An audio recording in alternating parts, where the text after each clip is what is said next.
From an ambitious New York clean energy project to restoring deaf children's hearing in China, I'm your host Regis, and here are 7 good news stories from all around the world.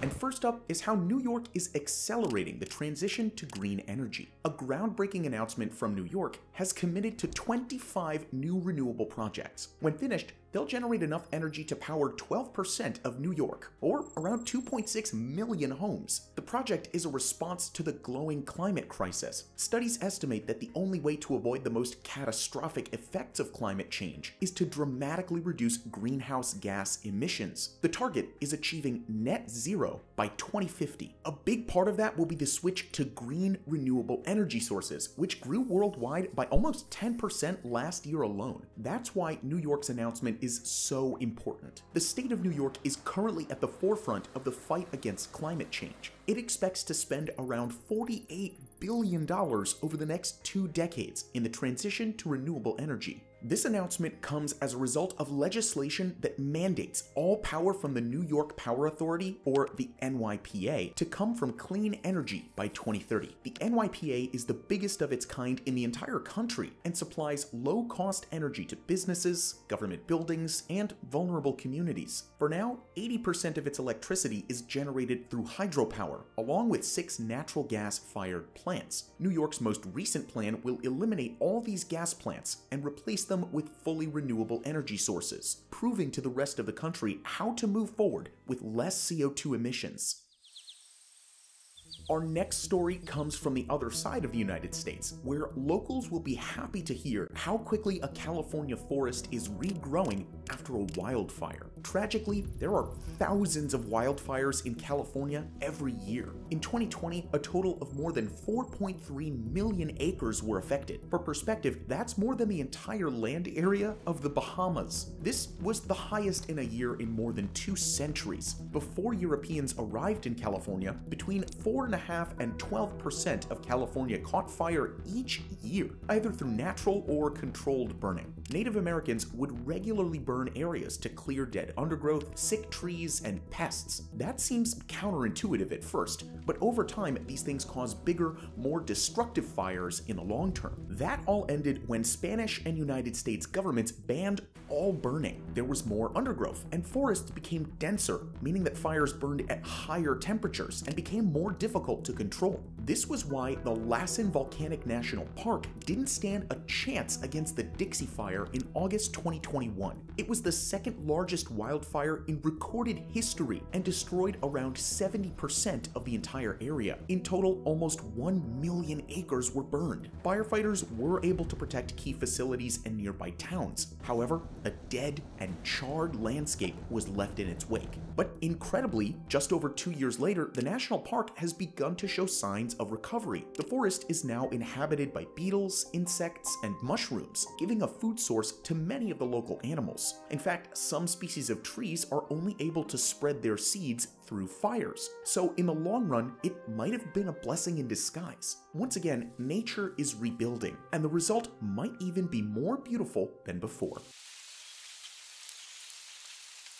Up next, we have good news from the Ecuadorian rainforest, where AI is being used to increase biodiversity. Biodiversity is a key sign that forests are rebuilding successfully. In simple terms, it means a big variety of species in an ecosystem, from microorganisms to plants to insects and animals. The benefits are huge, as biodiverse rainforests regulate the Earth's climate. Endangered animal species are a good marker of biodiversity. Deforestation and industrialization are making species disappear quicker than ever before, hundreds or even thousands of times faster than millions of years ago. That's why detecting and measuring biodiversity is critical. Scientists in Ecuador had the idea to use artificial intelligence to help do this. The program can instantly categorize animals by their sounds and find evidence of improved biodiversity. In a test run, thousands of sounds were recorded and run through the AI model, and it identified 183 birds, 41 amphibians, and 3 mammalian species. This removes a huge part of the legwork required to review and identify wildlife. A free online tool has also been opened to the public and has already processed 12.5 million images.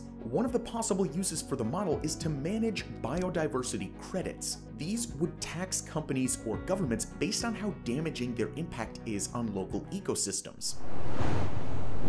For our next story, we take you over to Austria, where the government has made an exciting announcement about free public transport for 18-year-olds. The Austrian government has been trying to reduce car dependency for years. That's why the climate ticket was first proposed 15 years ago, which seems like an awful long period of time if I'm being perfectly honest. In 2021, it was introduced to the public, giving access to all public transport nationwide. It normally costs €1,095 a year, which amounts to around €3 a day. Currently, there are about 245,000 people with a climate ticket in Austria, which is less than 3% of the population. The government wants to improve this to move towards its climate goals and has announced an even greater incentive targeted at young people. If you're aged between 18 and 21, the ticket will be completely free of charge for 1 year. Civilian servants, as well as people in a voluntary social year or a voluntary environmental protection year, can get the ticket free of charge too. 36,000 tickets have been raffled that provide a month's worth of travel throughout Europe in 2025. An earlier program even offered an annual ticket to anyone who got a climate ticket tattooed on their body. This embodies perfectly how Austria is trying to sway people away from gas-guzzling cars and towards public transport.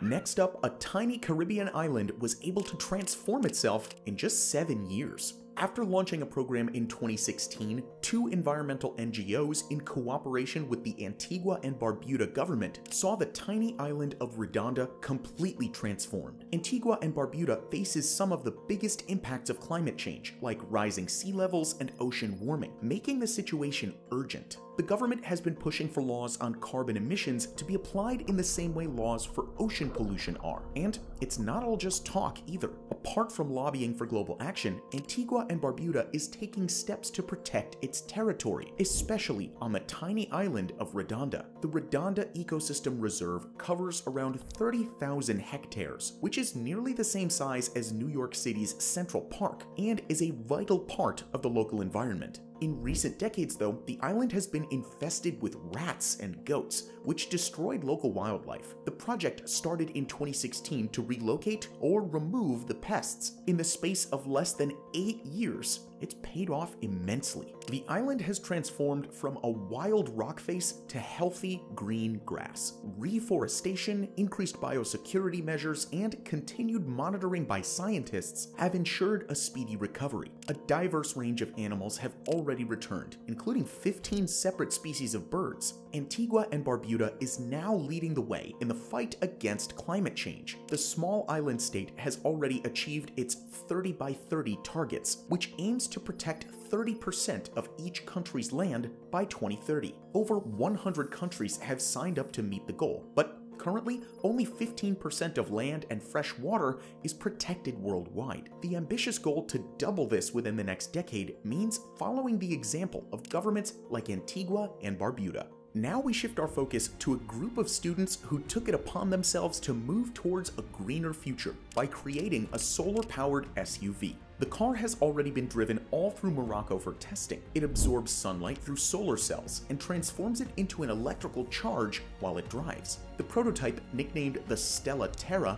is a 2-seated vehicle designed both for off-road and on-road driving. The project came from a group of students at the Eindhoven University of Technology, a place fast becoming known for its Ecomotive program. The team has been run by students for more than a decade now and aims to push forward sustainable technology in the automotive industry. In 2022, they used 3D printed recycled batteries, that's pretty cool, to develop a vehicle that can capture more carbon than it emits while driving. The student group aims to create a new innovative vehicle each year. These projects are impressive examples of young people trying to find sustainable alternatives to fossil fuels. If you enjoyed this video so far, we'd really appreciate it if you would subscribe for more good news every week.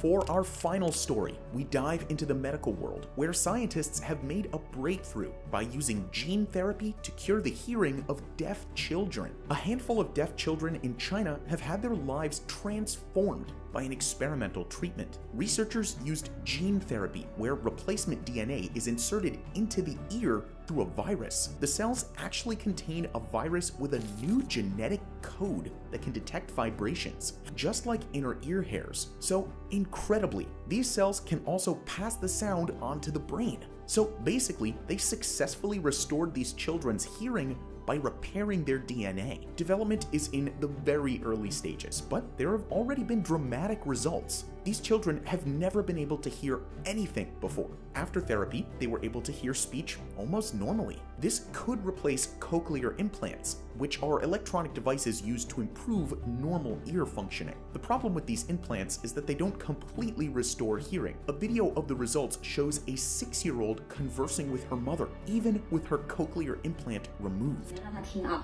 一，听到声音了吗？听到了。我的声音大不大？大。 The therapy is life-changing for those with a defective gene responsible for producing a protein called otoferlin. It's estimated to affect around 20,000 people throughout the United States and Europe. Even better, the success of this gene therapy study could be a launching pad to treat hearing loss from other genetic conditions as well. What good news has caught your eye lately? Which of these positive news stories are you the most excited about? Let us know in the comments down below. We're excited to hear what you think. Thank you so much for watching, and we'll be back with more good news next week.